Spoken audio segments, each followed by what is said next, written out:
ಬಿಟ್ರೆ ಮತ್ತೆ ಕನ್ನಡಿಗೆ ಬಿಟ್ರೆ ಯಾವುದು ಕೈಗೆ ಕೆಲವು ಸಲ ಅಪಾಯವೇ ಹಿಂದಿನ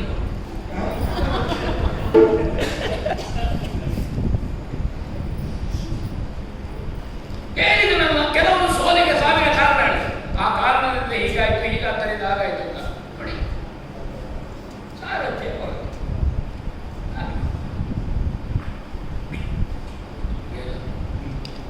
ನನಗೆ ತಲೆಬಿಸಿಯಾದ್ದು ಇವತ್ತು ಇನ್ನೂ ಇರುವುದು ಮಧ್ಯರಾತ್ರಿ ಆಯಿತು. ಇನ್ನು ಬೆಳಕಾಗಲಿಕ್ಕೆ ಇರುವಂತಹ ಸಮಯದಲ್ಲಿ ಈ ಮಹಾನುಭಾವನನ್ನು ಒಪ್ಪಿಸಲಿಕ್ಕಾಗ್ತದೆ.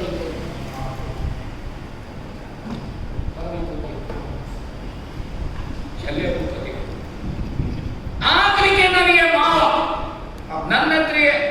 ನನ್ನ ಹತ್ರ ಅವರಿಗಿರುವಷ್ಟು ವಾತ್ಸಲ್ಯ ಪ್ರೀತಿ ಬೇರೆಯವರಿಗೆ ಇಲ್ಲ ಅಂತ ನಾನು ತಿಳ್ಕೊಂಡಿದ್ದೆ. ಅವರೇನು ತಿಳ್ಕೊಂಡಿದ್ದಾರೆ ಅಂತ ಗೊತ್ತಿಲ್ಲ.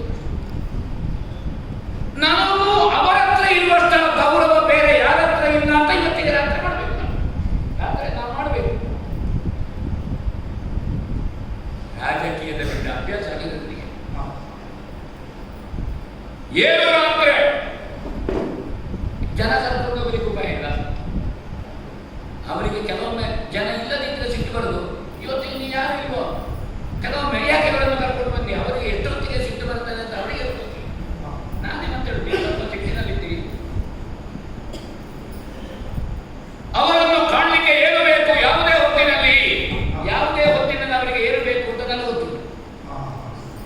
ಅಂತ ನೀವು ಬಾಯಿ ಹೊಡಿಬೇಡಿ.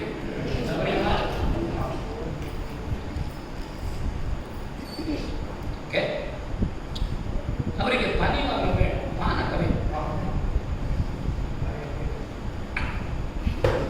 ಹೀಗೆ ಸುಮ್ಮನೆ ಕೂತ್ಕೊಳ್ಳಿಕ್ಕೆ ಬರುವುದಿಲ್ಲ. ಇದಕ್ಕೆ 4 ಜನರಿಗೆ ಗೊತ್ತಾಗುವಾಗೆ ಮಾಡಬೇಕು ಅಂತ ನಿಮಗೆ ಅರ್ಥ.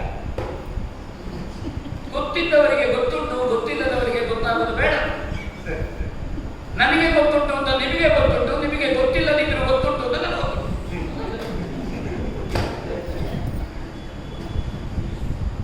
ಅದನ್ನೆಲ್ಲ ಸಿದ್ಧಪಡಿಸಿ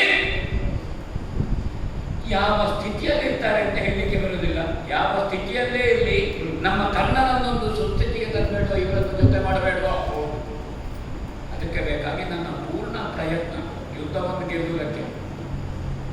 ಎನ್ನೆಲ್ಲ ನಾನು ಅವರ ಬೈಗಳು ಕೇಳಲಿಕ್ಕೆಲ್ಲ ಮಾನಸಿಕವಾಗಿ ತಯಾರಾಗಿದ್ದೇನೆ. ಇನ್ನು ನಿಮಗೆ ಮಾನಸಿಕವಾಗಿ ಹೇಳಬೇಡಿ. ಹಾಗಾದ್ರೆ ಮಾವನ ಬಿಡಲಕ್ಕೆ ಹೊರಡಲ್ವೋ ಸಾಗುತ್ತೇನೆ. ಹಾಗಾದ್ರೆ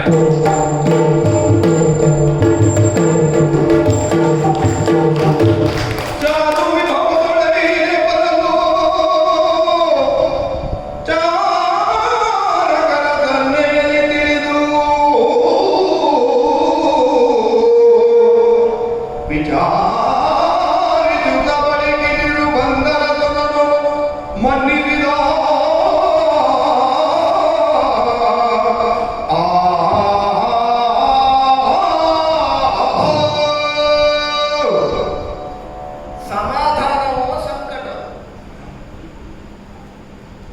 ಎಂಬುದು